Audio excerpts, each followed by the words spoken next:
The VCE English exam is on the horizon. It's not about last-minute cramming, it's about strategic refinement. Excellence isn't an accident.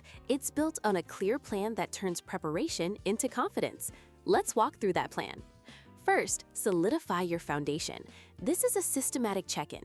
Do you know both of your texts intimately? Can you explain every major theme and character arc without hesitation? Have you locked in at least 12 to 15 key quotes for each text ready to go? And it's not just about content. Ask yourself honestly, can you write a truly integrated essay? Is your evidence selection sharp? And is your thesis compelling? Be ruthless in identifying your weakest link and focus your revision there. That's how you turn a potential vulnerability into a strength. Next, you enter the proving ground, practice essays.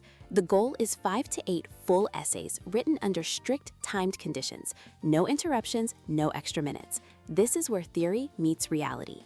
Every completed essay builds real confidence, the kind that comes from knowing you can perform under pressure. You're not just writing, you're internalizing the process, building mental stamina, and mastering the clock so it becomes an ally, not an enemy. Then comes the final week. The instinct is to cram, but the winning strategy is to pull back. Do a light review of your notes, maybe 1 or 2 final timed essays to stay sharp, and then you rest.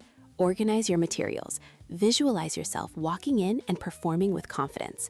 The day before the exam, your most important job is to rest. Seriously, a good night's sleep is more valuable than any last-minute study session could ever be. You've done the work. The system is designed to consolidate learning, target weaknesses, and build unshakable readiness. Revise strategically, practice under pressure, and trust your preparation.